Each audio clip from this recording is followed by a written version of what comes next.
Dublin 2 earlier. A package allegedly containing anthrax was delivered there, addressed to CEO of the religious organisation, David Quinn.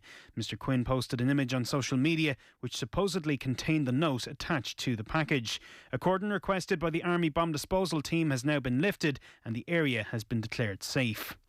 The state of Utah has filed 7 charges against the man suspected of killing US political pundit Charlie Kirk.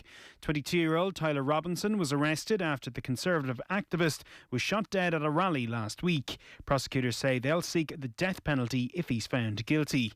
Utah County District Attorney Jeffrey Gray outlines the charges. Aggravated murder, felony discharge of a firearm causing serious bodily injury, obstruction of justice, witness tampering, a third-degree felony, and commission of a violent offence in the presence of a child.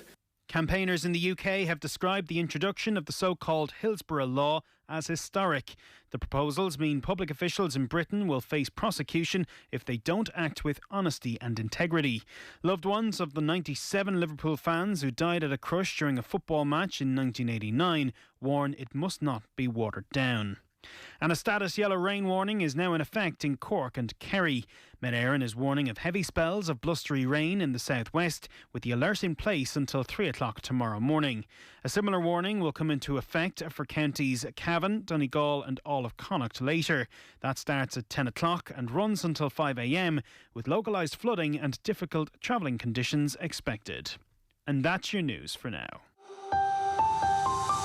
News Talk weather. Thanks to Ryanair. Give someone you love something they'll really love. A Ryanair gift card.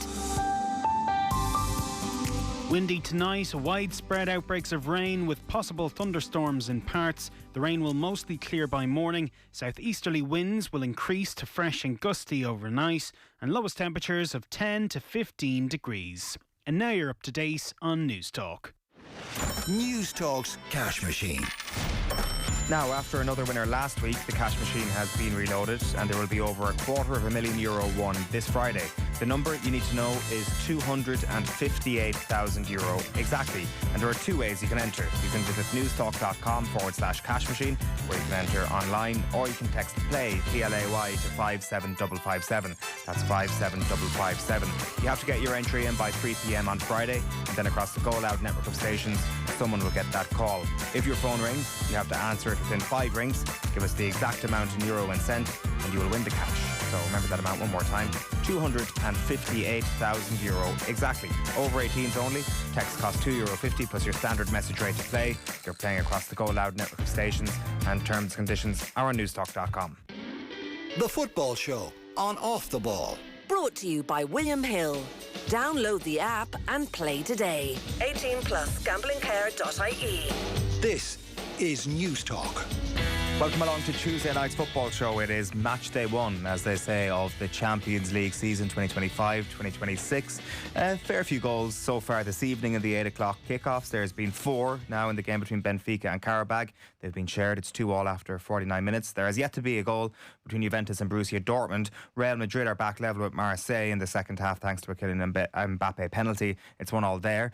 And the game that we're watching on television right now is Tottenham Hotspur 1, Villarreal 0. 50 minutes on the clock there after a howler in the 4th minute from the Villarreal goalkeeper, which went down as an own goal to give Tottenham Hotspur the lead. Earlier this evening, Union Saint-Gilloise beat PSV Eindhoven 3-1, and Arsenal beat Athletic Club from Bilbao 2-0 in Bilbao. And there's yet to be any more goals in the EFL Cup. I've told you earlier on that Aston Villa are 1-0 up away to Brentford. It's 0-0 currently between Crystal Palace and Millwall, and it's Sheffield Wednesday 0, Grimsby Town 1. Delighted to say that Richie Towell is back with us in studio.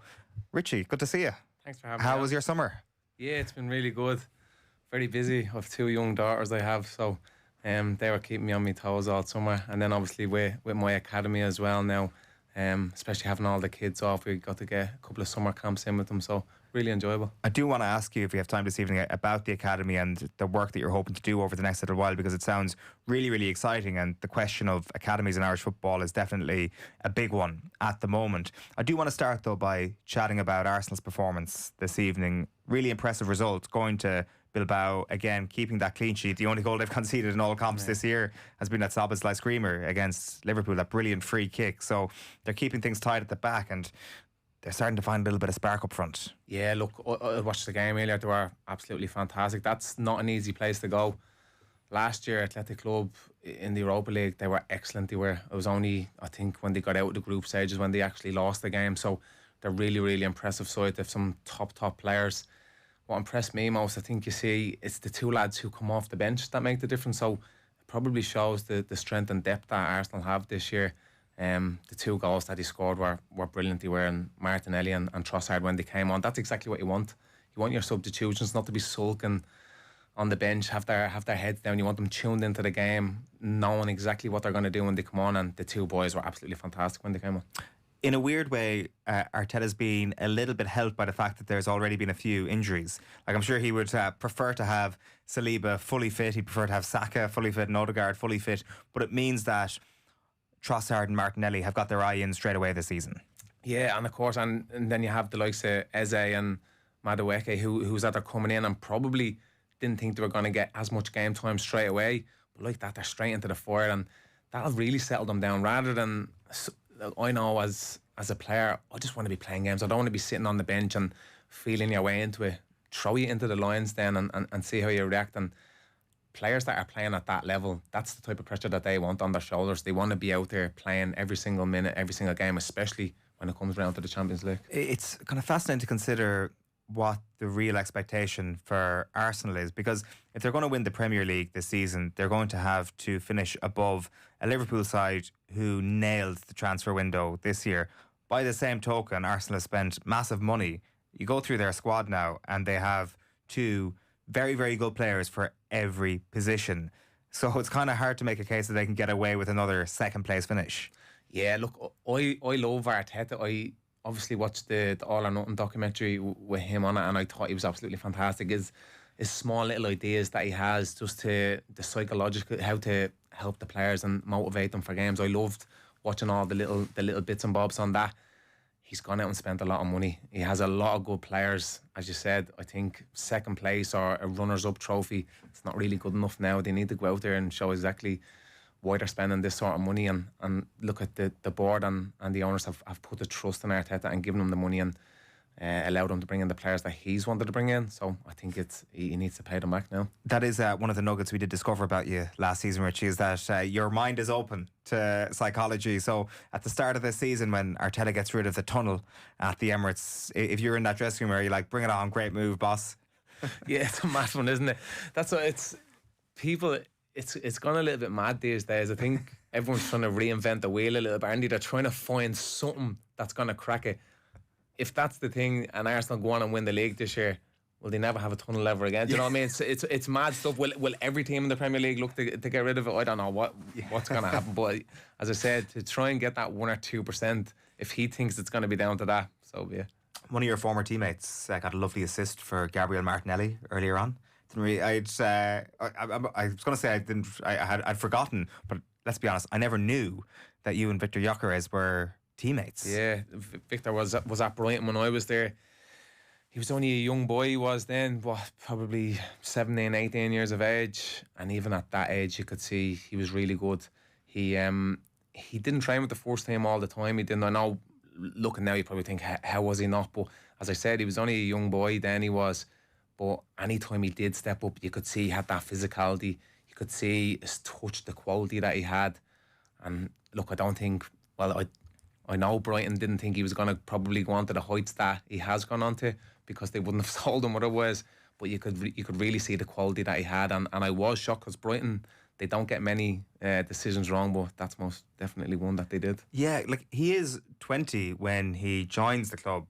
It's not like he's a kid.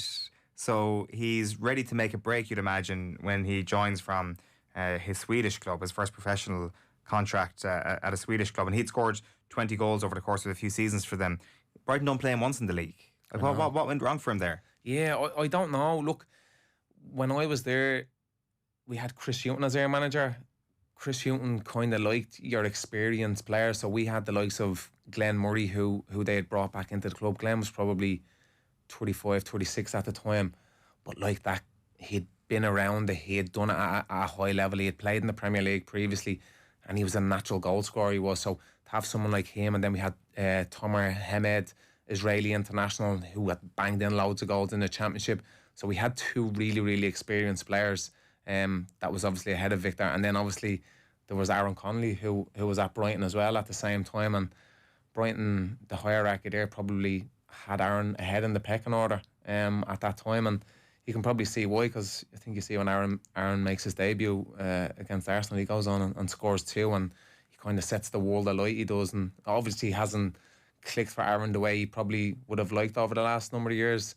And then you have the flip side of that, where Victor has just gone from strength to strength to strength each and every season. Like, it's a really interesting case, and I just mean Victor Gyökeres in isolation here. I mean, Aaron obviously has had his own struggles down through the last couple of years, but in terms of Gyökeres' story, to not be defined by the fact that a club doesn't really want to play you in your first team as a 20-year-old, like that there is a lesson there, really, that the perseverance that comes with, you know, going on a third loan spell. So he goes to St. Pauli on loan, goes to Swansea on loan, and it's really only when he goes to Coventry on loan that he obviously shows something that allows them to invest in him full time, and then that leads to the Sporting move. Like, he is a late bloomer, and I'm not sure what you saw in that time at Brighton with him. But was there an attitude and a mentality about him that would suggest that he would have the patience with himself? Yeah, that's exactly what it was, and I think that's so important for any young kid. As I said, we obviously had Chris Hughton as our manager, but just because one manager doesn't think that you're going to be that player to get to the high levels that he wants, the next manager that comes in might think you're the best player in the world. And sometimes that's all you need for a manager to put that faith and to give you that responsibility to go out on the pitch and you can be the main player. Obviously, Victor went on loan to Coventry, he did, and then he went permanently. And it was only really when he went permanently that he really hit the ground running there. He was absolutely fantastic in a really good Coventry side, mind you. And then obviously Sporting come in and they spent a lot of money on him, £20 million, which is a lot of money. But they've reaped their reward since then. Is there a bond between players who aren't flavour of the month? Like yourself and Victor maybe weren't in Chris Hughton's first team plans. Do you kind of have a shared experience that brings you closer?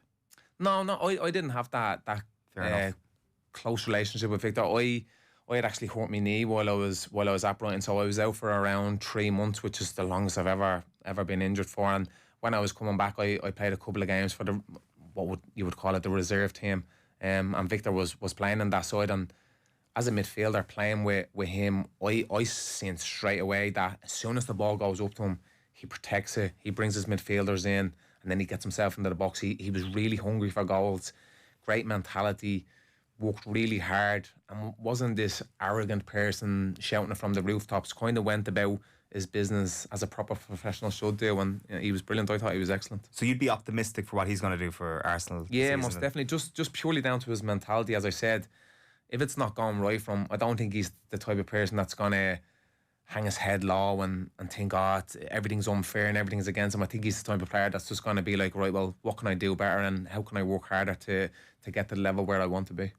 59 minutes on the clock at the Tottenham Hotspur Stadium. They're still 1-0 up at home to Villarreal. Watching English clubs in the Champions League is going to be a familiar theme of the evenings you're in with us this season, Richie. It's going to be 6 Premier League clubs in the Champions League and then 9 English clubs in Europe this season as well overall. It comes back to this general question that we have, about the Premier League and its standard versus the rest of Europe at this point. Obviously, a greater volume of clubs, but yet you look at the likes of Paris Saint-Germain and Barcelona as the two arguably best teams in Europe last season. I do wonder if there's like a tipping point at some point where maybe the Premier League will pick off a couple, maybe 3 Champions Leagues in a row, or is that just me completely overrating the product that we see the most of? No, I don't think we're too far off that, to be honest. I think the main reason is the financial implications that the Premier League sides just seem to have so much money.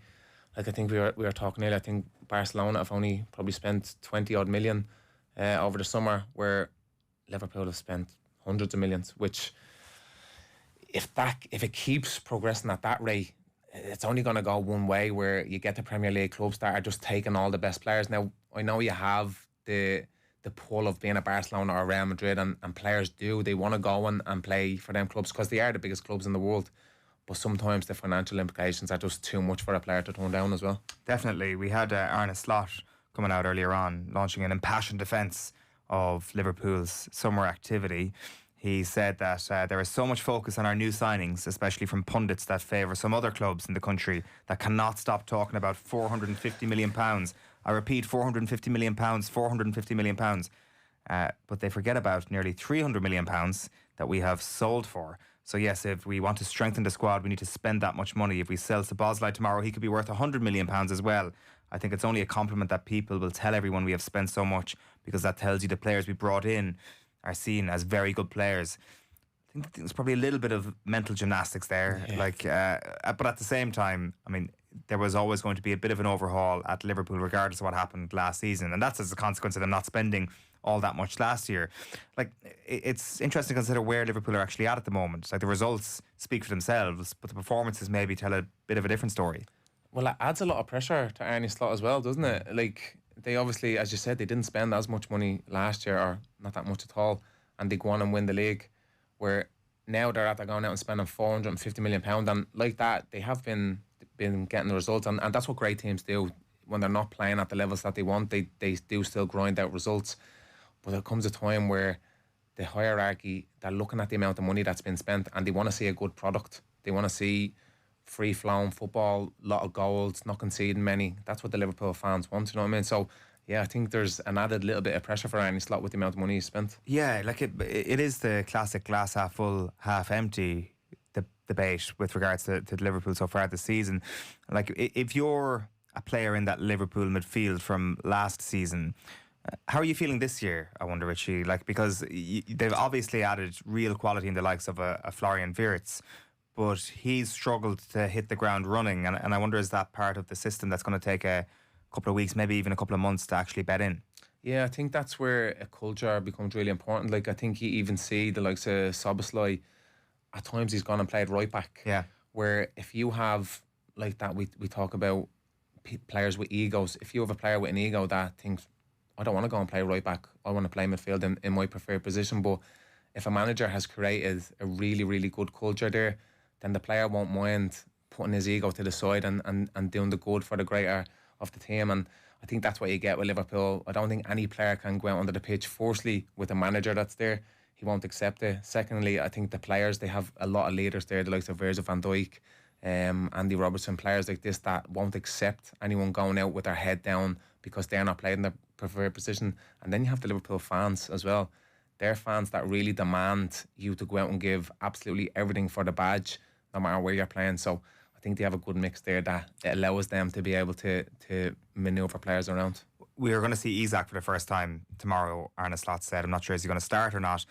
How do you think they're going to line up as the season goes on? Like, I mean, he has to be the main player. Yeah, he has to be. There's not a chance that you can go out and spend that sort of money on a striker and have him playing either out of position or on the bench. He's most definitely, he's going to be their main man. He's going to be the focal point up front. We spoke about a few minutes ago about that big striker's coming back into fashion now, isn't he? You see the likes of Haaland, Lewandowski, Harry Kane, the boy that Newcastle signed. Volton Mad. Yeah, I was waiting for you to pronounce that. I was.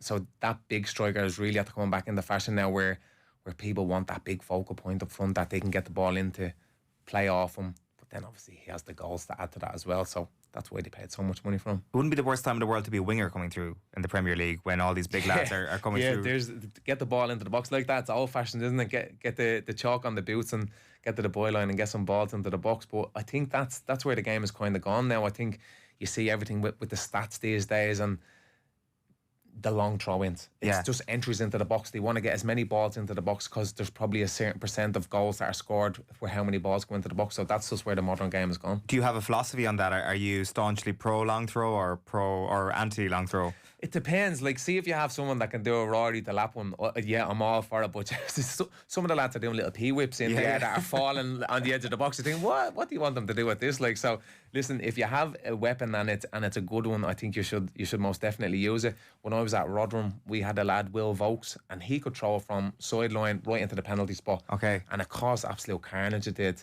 But then you see Ireland against Armenia, and it's a disaster. Do you know what I mean? You have your tallest player on the pitch who's taking the throw in, and you just think kind of defeating the purpose here. So yeah, I think if you have a weapon that you can properly utilise, I think you should use it. Yeah, he was taking them for Everton as well this weekend, but maybe they've got a few other big threats in there, or maybe just your arms are a bit weaker when you play for the Republic of Ireland. Hard to kind of know what goes on there. Still 1-0 to Tottenham in the Champions League this evening. 2-2 between Benfica and Qarabag. Goals flying in now in Turin. It's Juventus 1, Borussia Dortmund 2, and Brentford have equalised against Aston Villa. Aaron Hickey with the goal there. We'll take a quick break. Football on Off the Ball. Brought to you by William Hill. Download the app and play today. 18 plus gamblingcare.ie. This is News Talk. News Talk Breakfast. If you were still a teacher, if you were 30 now and maybe on about 50 grand a year, what would you do, Taoiseach? Because it would be very, very difficult for you to afford a house. I have kids myself who are in that situation. This is a global phenomenon. It's a European phenomenon. It's not just an Irish phenomenon. They're not going to get housing elsewhere. Because I met the president of the European Investment Bank, former Spanish finance minister, who said to me that she's making it the key issue for the European Investment Bank, and she feels that it will impact on the cohesion of Europe if we don't get on top of housing. News Talk Breakfast. In association with AIR. Weekday mornings at 7 on News Talk. Conversation that counts. Call in all sports clubs across Ireland. Ready to adopt more sustainable waste management practices in your club? Join My Waste for one of the free webinars scheduled to take place every Tuesday evening in September from 7 p.m. to 8 p.m. This free informative session will provide you with a practical step-by-step guide on how you can increase recycling and reduce waste at your club, hear and learn from other clubs, and equip you with the knowledge to make a real difference. Visit the Sports Club page on mywaste.ie to register and book your place for free. That's the Sports Club page on mywaste.ie. Brought to you by the Government of Ireland. It's colourless, it's odorless, it's hard to detect. So carbon monoxide deserves your respect. It could kill you stone dead in just 3 minutes flat. And if you don't believe me, ask me dear Uncle Pat. Tagging you. Coal, turf, oil, gas, even wood, any fuel can harm. So get yourself a carbon monoxide alarm, or you might just wake up dead. Home Value has been recognised as a winner by Guaranteed Irish for championing Irish businesses through its strong supply chain. As local experts in hardware, DIY and building supplies, Home Value offers the right tools and expert advice across its 90 stores nationwide. We proudly support Irish jobs, communities and fellow Guaranteed Irish suppliers. So look out for the G, in-store and online nationwide. Home Value, trusted local experts. Digital audio is anything heard through a connected device, and in Ireland, it's big. Over 1 million people listen every week. Audio XI is Ireland's largest digital audio exchange, and we can help your brand reach 3.2 million engaged listeners monthly. Elevate your marketing strategy with targeted digital audio ads across radio, podcast, and music streams. Choose Audio XI for impactful and effective advertising. Visit audioxi.com to get started. This is Aisling from Oxfam Ireland. With famine now declared in Gaza, time is running out. Oxfam, together with their partners, are delivering emergency medical care and aid to families in crisis. Please visit oxfamireland.org and give what you can. Every minute counts. AI will revolutionize our lives. This technology has already leapt ahead of our understanding of its ethical, legal, and political significance, and lawmakers are playing catch-up. Join me, William Ratoff, Assistant Professor of Philosophy at Trinity College Dublin, in this online discussion-based course as we debate questions such as: do tech companies violate our right to privacy? Should there be free speech on internet platforms? And could future AI be sentient? Starting October 6th, search for AI and Ethics TCD. Football on Off the Ball. Brought to you by William Hill. Download the app and play today. 18 plus gamblingcare.ie. This is News Talk. Another goal in Turin to tell you about. They've all been scored in the space of 16 minutes. It's 2-2 there. Adeyemi opened the scoring for Borussia Dortmund, and Vlahovic has just equalised for Juventus at 2-2. It's also 2-2 now between Benfica and Qarabag. Camilo Duran, a Colombian footballer, scoring for Qarabag. A quick Google search tells me he's no relation to John Duran. Real Madrid 1, Marseille 1 is the latest scoreline from the Bernabeu, and we are watching Tottenham Hotspur 1, Villarreal 0. Relatively impressive stuff from Spurs tonight, Richie, even though the goal was an absolute gift. Yeah, the goal was a gift, to be fair, but I love everything about Spurs now. I do. Right. I loved them under Ange as well. I thought they were a really good side. They were just a bit vulnerable at the back, but I think you see now with Thomas Frank, after going in there, he's after getting his style of play across really quickly. Normally it takes a little bit of time for players to bed in and get the system right and get the style of play right, but it seemed to hit the ground running there. I think they've only conceded one goal this season. That was against Bournemouth. They've obviously scored a couple against City and teams like this. So I think they're doing really well, and I really like Thomas Frank as a manager. Yeah, so do I. And also the optimism levels with regards to the squad weren't overly high before the season began.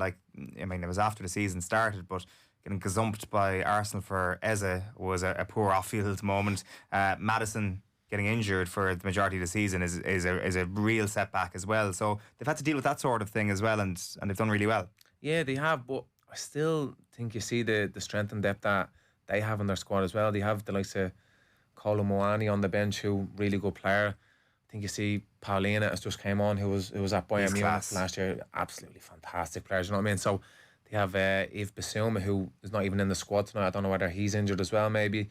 So they have a really, really good squad there, they do. And obviously, I think the way Thomas Frank sets up his teams, he sets them up not to concede. That really suits that team, I think, as well. Yeah, it certainly does. Just to let you know, it's still Brentford 1, Villa 1 in the Carabao Cup. 0-0 between Palace and Millwall. And it's Sheffield Wednesday 0, Grimsby Town 1. There are 7 minutes left in that game at Wednesday. We were mentioning at the start that you're back after the summer. You were telling me off air about this ridiculous fitness regime that you're in, Richie, keeping yourself primed for a new club.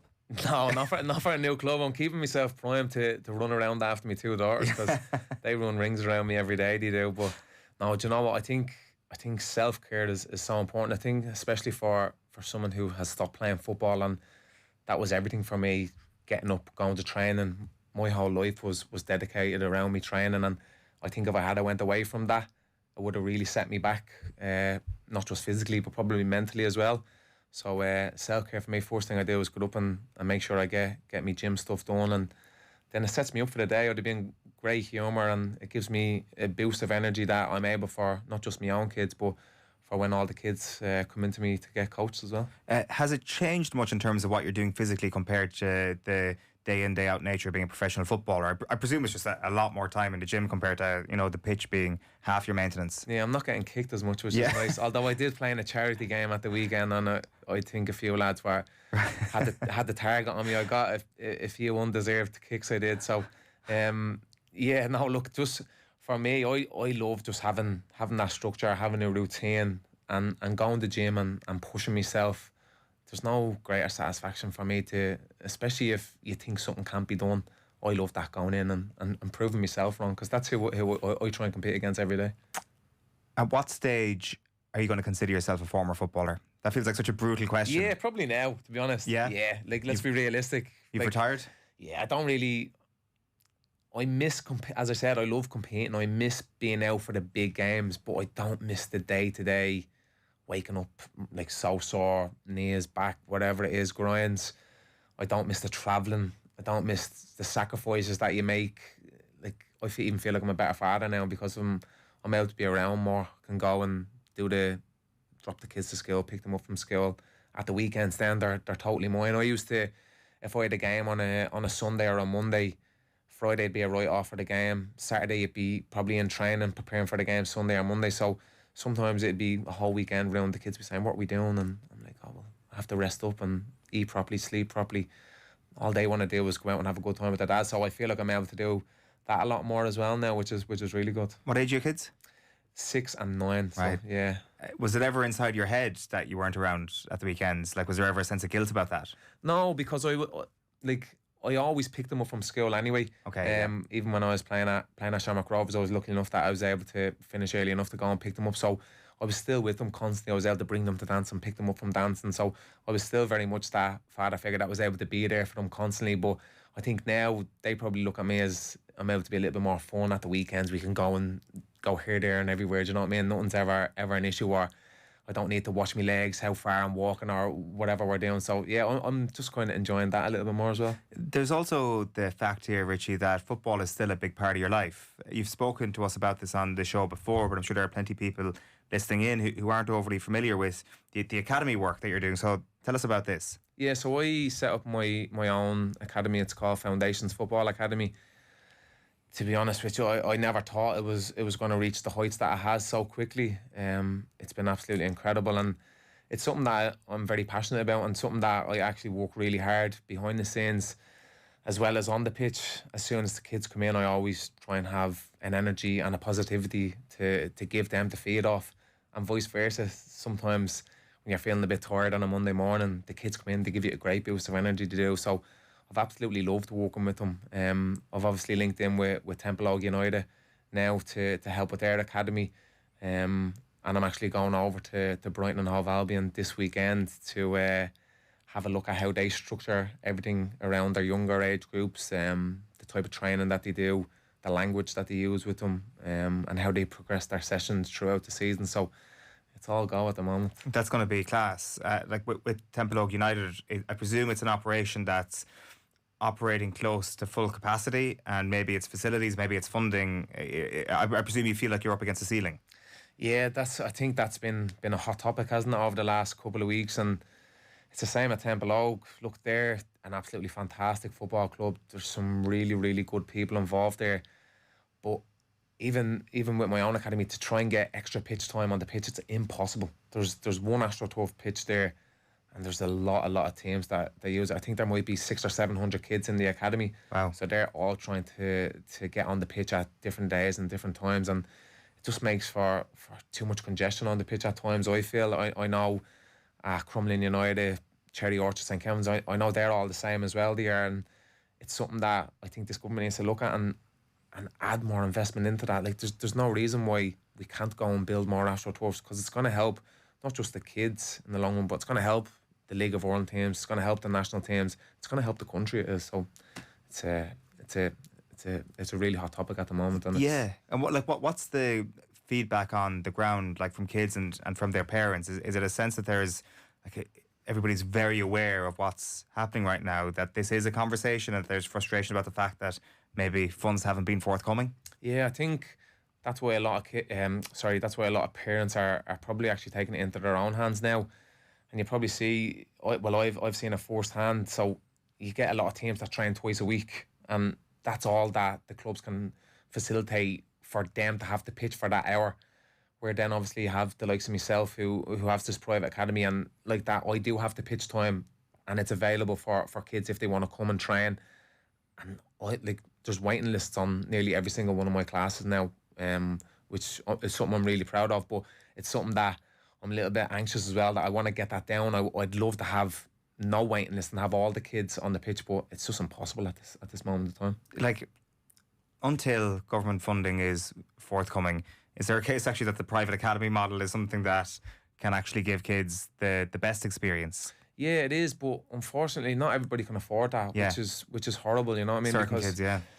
Football is one of the most working class sports there is. Like, all you need is a football and a pair of boots. I think no matter what country it is, if you have a football, sometimes some countries they don't even have football boots, but if you have a football you can go out and play. And if it goes down the road of like that, too many private academies, sometimes it can be unrealistic for the working class persons, you know what I mean? So sometimes it can be a little bit unfair, where you see the government, they go and waste money on so much stuff in this country, where if they put it into academies and facilities, it would be money well spent. Did you get a look at the Brighton Academy when you were over there, or will this be kind of your first time kind of having a close inspection? The Brighton Academy is absolutely incredible. They train in Marshbarn Lane as well, the exact same place as the first team, and they have every facility that they need. They can use the first team facilities.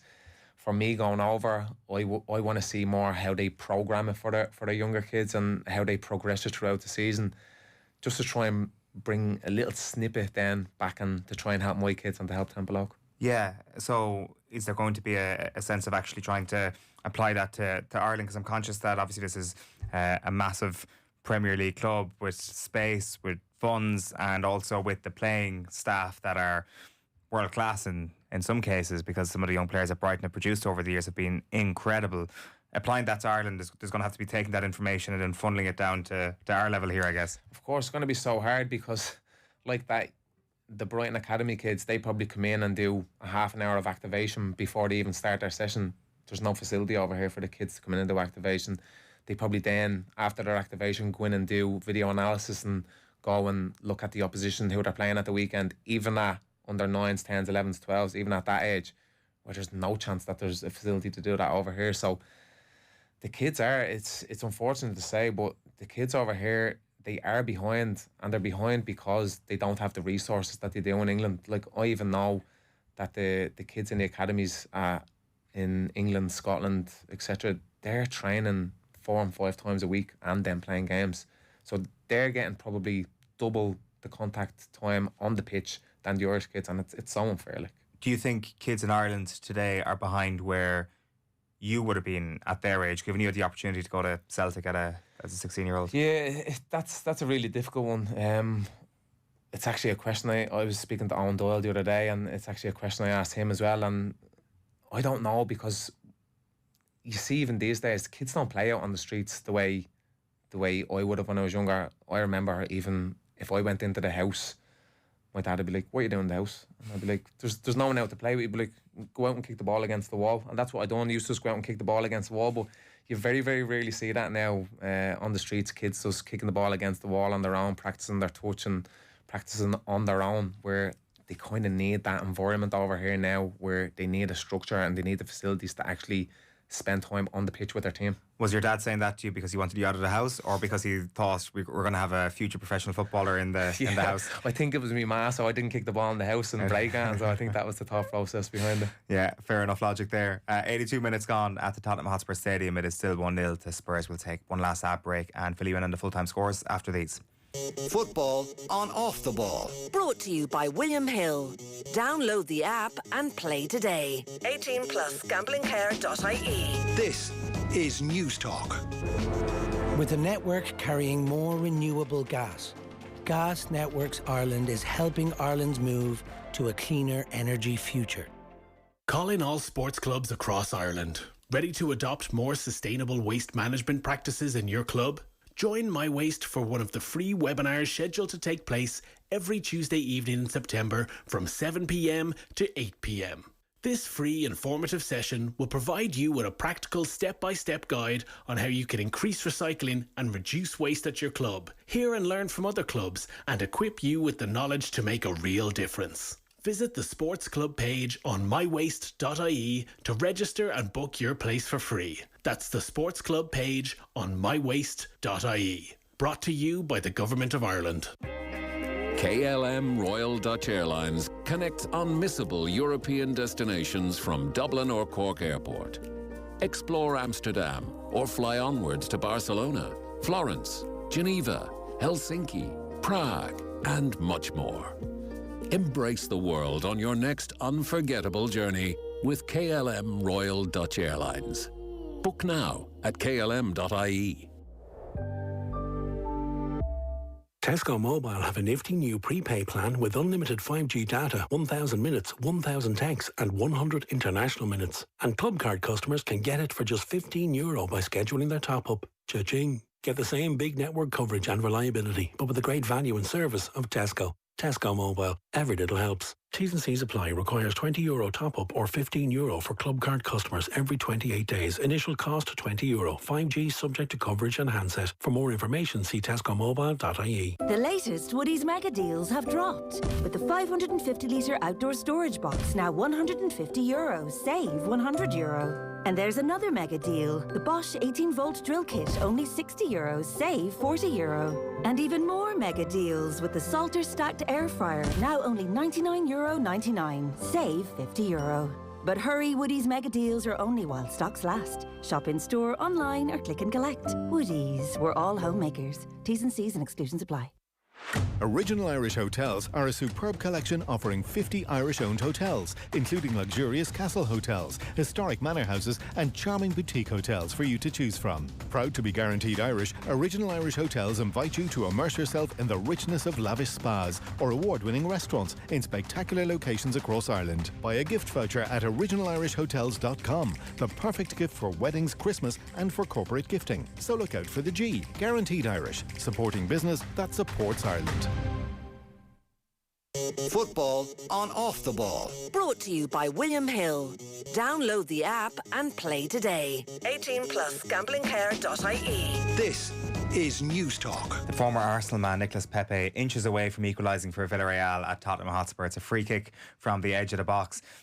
Maybe metres singular rather than inches away.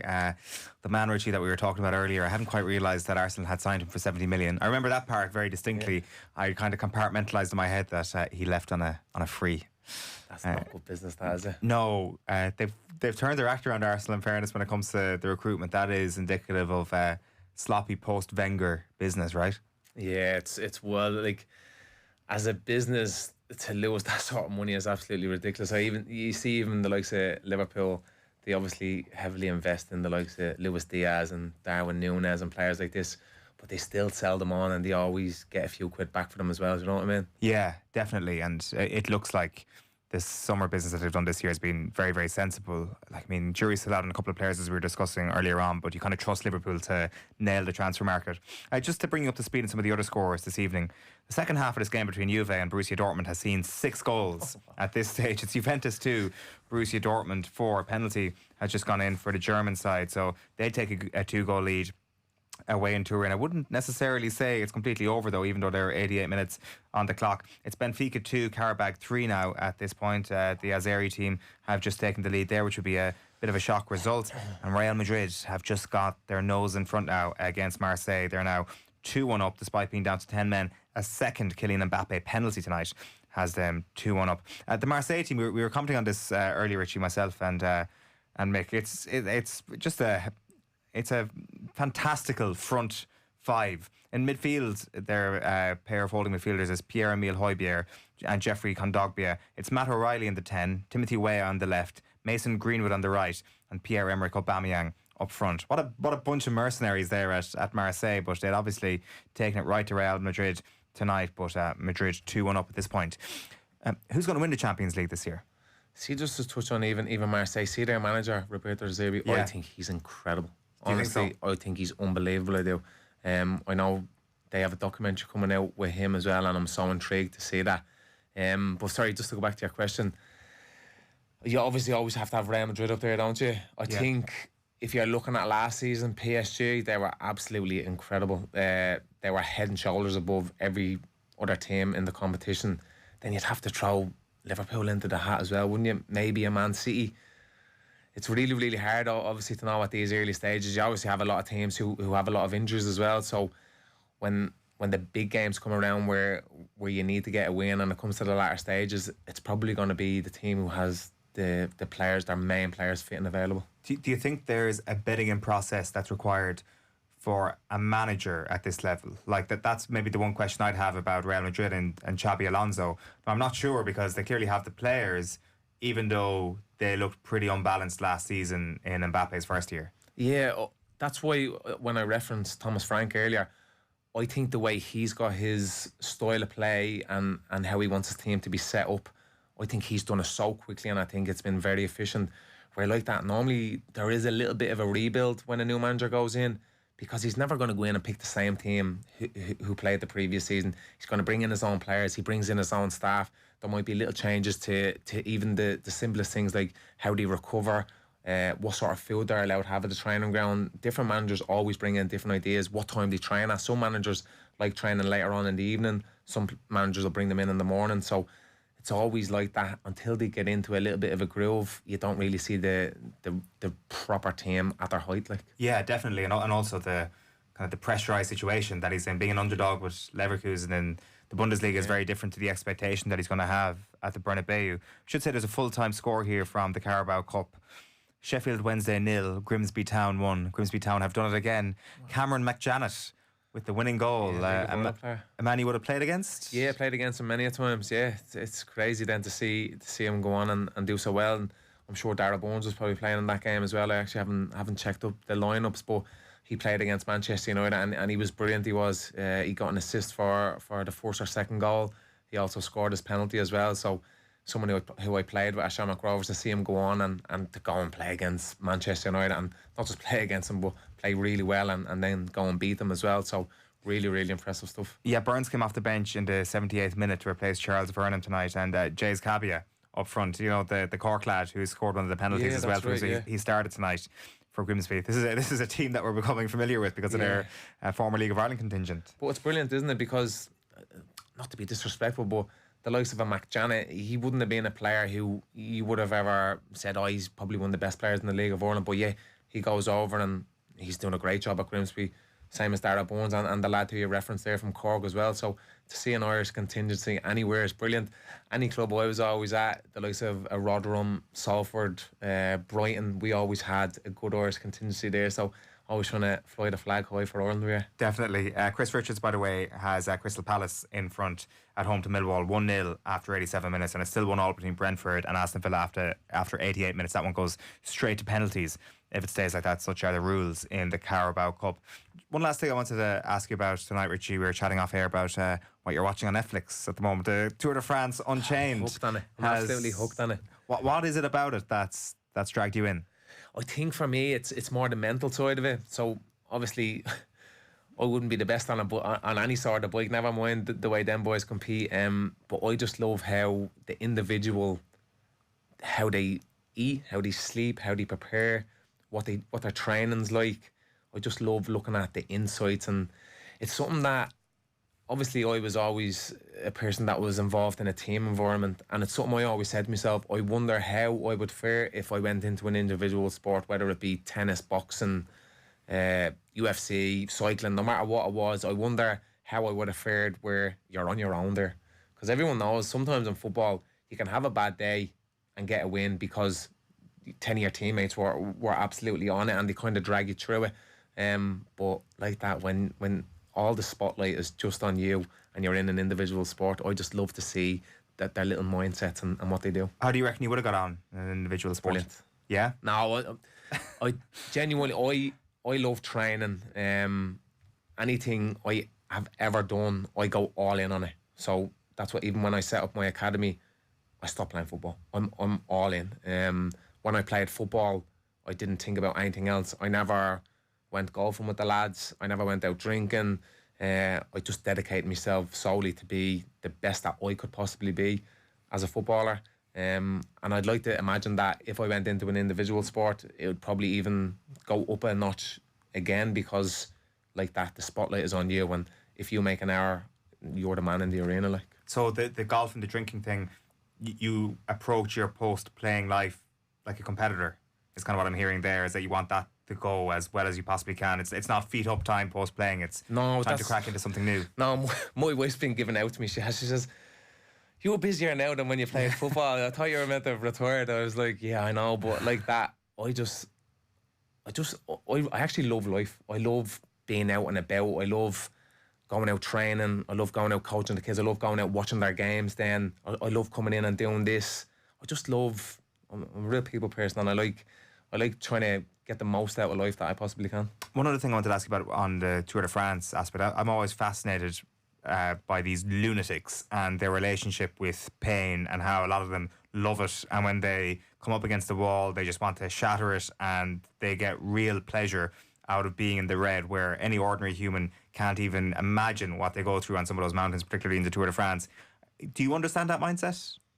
A little bit, yeah. Like, I would have kind of been, like, if there was ever a fitness test or anything like that, you'd always kind of get lads and they'd be like, right, we'll wait for the goalkeepers to drop out and then we can kind of steadily drop off. And I used to always be thinking, right, I need to win this every time, right. no matter what we used to do. There used to be this, it used to be called the hill run at Shamrock Rovers that we used to do, and it's like that. It's just, you're up up the mountains, and it's an absolute disaster of a run it is. And the lads were talking about it for months, because obviously I had signed mid-season. The lads been talking about it for a long time, saying how hard it is, and you'd get a few people throwing an old calf injury or a hamstring injury in the week leading up to it. And I remember my mindset even going into that, I was like, I just need to win it. I just need to win the first one that I ever do. And I did, to be fair. Like, I got up the mountain first. Now, the snow was that thick it was, so it was probably a bit unsafe, but like that, it's just to try and get the best out of yourself. It's just no better feeling when you actually get over the finish line. And look, at the pain it's temporary, isn't it? Like, after a couple of minutes, like, your legs are fine there. So I think the majority of it is up here. It's in your head, and I think if you can be calm in your mind, I think your body will do a lot of things that it's actually capable of. Where was the mountain? Down in Wicklow somewhere, was it? It was, do you know where the Potty and Still is? Yeah. It's so we used to park the cars just beside the Potty and Still, and it was just like, we're like, where are we going? Just keep going up until you can kind of go up no more. And it was an absolute killer of a run, and I'm not sure if they're still doing it now, because you used to get a few lads that'd be, because as I said, it was very steep. You get a lot of lads that'd be cramping in their calves and pulling calves and stuff like that. So hopefully they've stopped doing it now. We need to get that on Strava. So if any listeners can get out there and actually try and beat the Richie Towell record.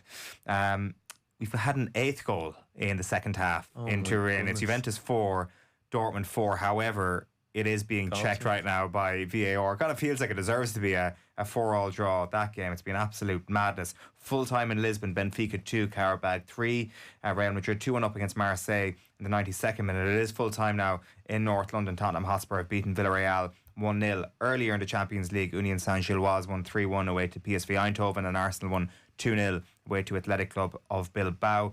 Millwall have equalised against Crystal Palace in injury time, so that's 1-1. That'll go straight to penalties as well. It's Brentford 1, Aston Villa 1. Mick McCarthy is agonising in the box because Aston Villa have just had another chance. Maybe 2 goals is too much to hope for in normal time. That one will go straight to extra time. Just seeing another lad there that I used to play with, Pascal Gross. He's a Borussia Dortmund now. What a player he was, by the way. And when I was at Brighton, we used to have when you go back for pre-season, it was called the Iron Man. So you'd have the lad who could jump the highest, squat the most, who got the best fitness test, and they'd kind of measure everything up.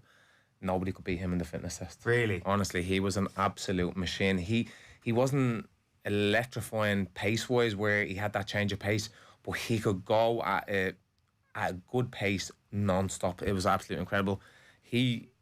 I'm nearly sure even in the Premier League when he was at Brighton, he covered the most distance every single game.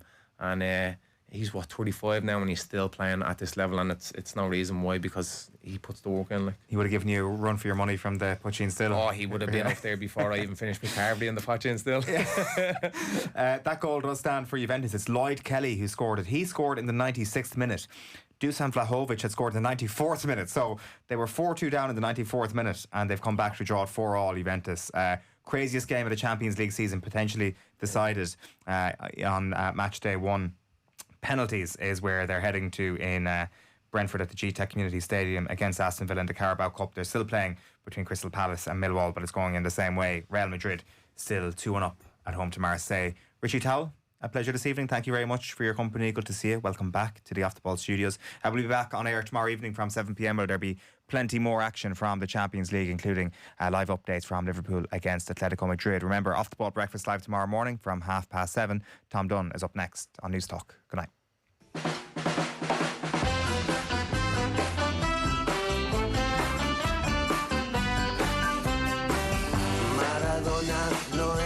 Persona cualquiera, es un hombre pegado a una pelota de cuero, tiene el don celestial de tratar muy bien al balón, es un guerrero, es un ángel y se le ven las alas heridas.